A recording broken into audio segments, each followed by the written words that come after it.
Demiri vazhdon planin e tij të fshehtë për t'u akmarrë ndaj Kajas.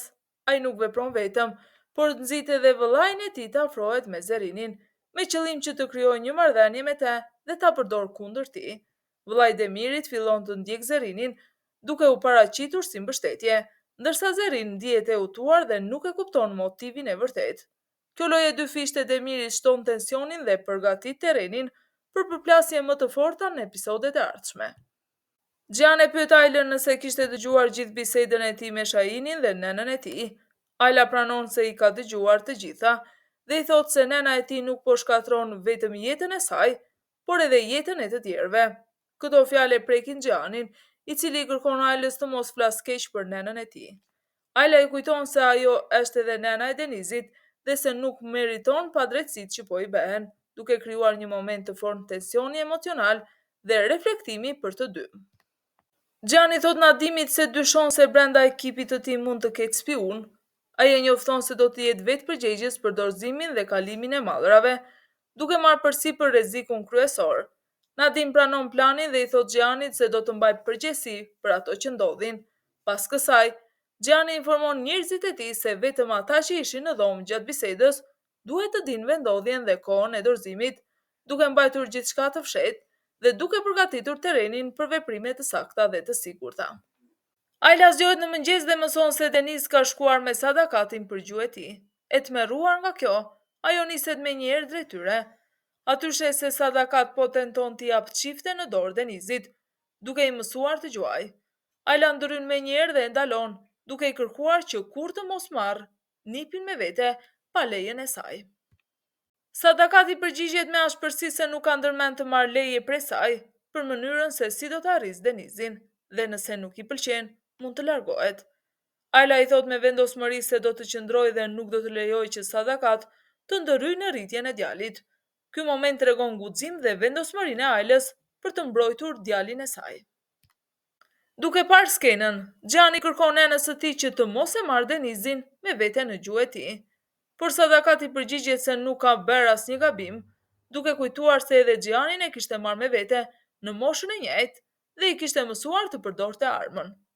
Ajo thekson se fal këtij mësimi, Gjan sot është në krye të alboranëve. Kjo bisedë tregon përplasjen e mendimeve mes brezave dhe mënyrën se si çdo gjenerat rrit fëmijët, ndërsa tensioni mbi sigurinë dhe rritjen e Denizit mbetet i lartë. Aila për të dhënë mësimin e duhur djalit të saj Denizit, e çon atë në një veteriner. Ajo i tregon se si veterineri po ndihmon të shërohet një zog i vogël dhe i shpjegon se çdo krijesë mbi tokë ka të drejtë të jetojë lirë, jo të vritet. Duke parë përpjekjet për të ruajtur jetën e zogut, Denizi premton Ailës se nuk do të shkojë më me gjyshen e tij në gjuhë e tij.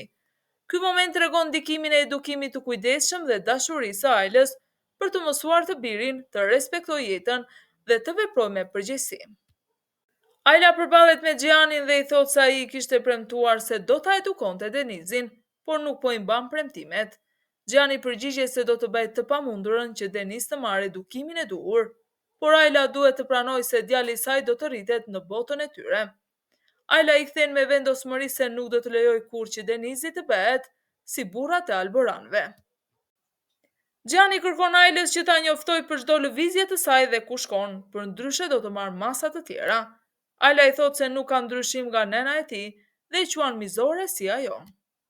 Nare shkon tek shtëpia e Shahinit dhe kujton kohën kur ata e donin njëri tjetrin. Pa pritmas, Fidani del përpara dhe i kërkon që të zhduket nga jeta e djalit të saj. Pasi e le të qetë, Fidan fillon të përdor fjalë ofenduese kundrejt Nares. Nare i dëgjon, por nuk ka guxim të kthejë asnjë fjalë, duke treguar dhimbjen dhe frikën e saj përballë situatës. Ailën e thrasin tek një spital ku është pranuar të punojë si kryemjeke, por aty përballet me Demirin, i cili drejton spitalin. Me ironi, Demiri i shpreh dëshirën që të punësojë një mjeke të aftë dhe të specializuar si Aila, duke e sfiduar në heshtje. Aila ngrin për një moment dhe nuk thot asnjë fjalë, e habitur nga prezenca dhe qëndrimi i tij. Më pas Gjani mbërrin dhe e merr Ailën nga spitali, duke e larguar nga situata e tensionuar dhe e pasigurt. Gjani e çon Ailën në konak dhe nis një debat me të, duke i thënë se kurse si nuk do të punojë pranë Demirit. Ajla kundërshton me vendosmëri duke i thënë se dëshiron të jap kontributin e saj në atë spital dhe të paguhet për punën e saj. Gianni propozon të hap një klinik private, por Ajla refuzon, duke shprehur dëshirën që të fitojë vetë parat pa ndihmën e askujt. Ajo i kujton gjithashtu se po të mos ishte sadakat, do të kishte mundur të punonte në çdo spital që ajo donte. Ky moment tregon vendosmërinë dhe pavarësinë e Ajlës, si dhe përplasjen e saj me Giannin mbi mënyrën e jetës dhe karrierës. Sadaka dëgjon bisedën mes Ajlës dhe Giannit dhe fillon ta fyejë Ajlën. Ajo i quan bashkëpunëtore të Demirit dhe tradhëtare, por Ajla i përgjigje duke i kujtuar manipulimet e saj që kanë shkatruar jetën e shumë njerëzve. Sadaka e ndalon dhe i thotë të di kufijtë të saj, por Ajla ja kthen me vendosmëri se ajo nuk do të lejojë që të ndryjë në jetën e saj. Sadaka përballet me Giannin dhe i thotë se ishte një gabim që ai e bëri Ajlën gruan e tij. Ajo kërcënon duke i thënë se duhet të bëjë gjën e duhur, ose ajo do të veprojë përsëri si dikur, duke ju referuar plagosjes që i kishte shkaktuar Ajlës. Gian nuk reagon fare, duke treguar qetësinë dhe vendosmërinë e tij përballë kërcënimeve. Sadakat nuk ndalet dhe gjatë darkës urdhëron që Ajla të mos ulet në tryezë me të dhe familjarët. Ajo kërkon që vetëm nipi i saj Denizit i bashkohet tryezës. Ajla kundërshton me vendosmëri, duke i thënë se as djali i saj nuk do të ulet në tryezë pa praninë e saj. Nga debatet e ashpra mes tyre, Giannit i sose durimi dhe i kërkon të dyjave të pushojnë. I zemëruar nga situata, ai e prish tryezën e darkës, duke treguar shpërthimin e tij emocional dhe tensionin që ka arritur mes personazheve. Gianni njoftohet se patrulla e policisë ka dalë në vendin ku ai do të dorëzonte mallin. Menjëherë ai urdhëron që të ndryshohet vendodhja e dorëzimit dhe kupton se Nadimi e ka tradhtuar duke spionuar për vendin e tij. Nga ana tjetër, Exhmel telefonon Demirin dhe me ironi e pyet se si ndihet duke tradhtuar pikërisht babain e tij. Demiri, duke nënqeshur, i thot se ndjen një gëzim të madh nga ky veprim. Ky moment tregon tensionin dhe tradhtinë dhe lojën e rrezikshme mes personazheve. Gian, Kaja dhe Erol nisen drejt vendodhjes së re ku do të transportonin mallrat, të bindur se duke ndryshuar planin do t'i shpëtonin patrullave të policisë. Por sa po mbërrin, i pret një surprizë e idhur. Kamioni i tyre është kapur tashmë nga policia. Të tronditur, ata kuptojnë se tradhtari nuk është thjesht Nadimi, sepse dikush tjetër ka zbuluar edhe vendin e ri, të cilin vetëm një rreth shumë i ngushtë e dinte.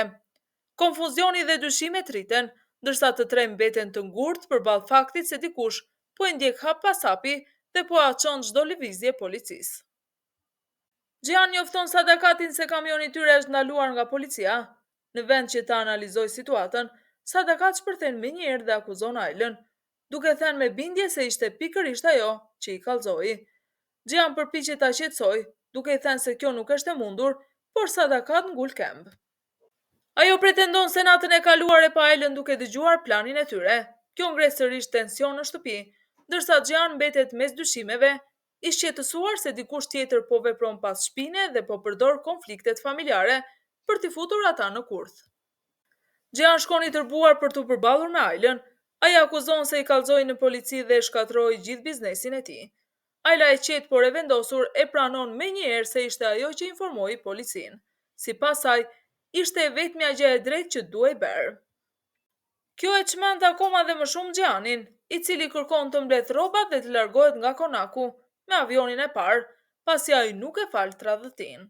Por Ajla nuk trembet. Ajo i thot se nuk do të largohet pa marrë me vete Denizin dhe nëse ai nuk e lejon këtë, atëherë ajo nuk do të bëjë asnjë hap nga shtëpia.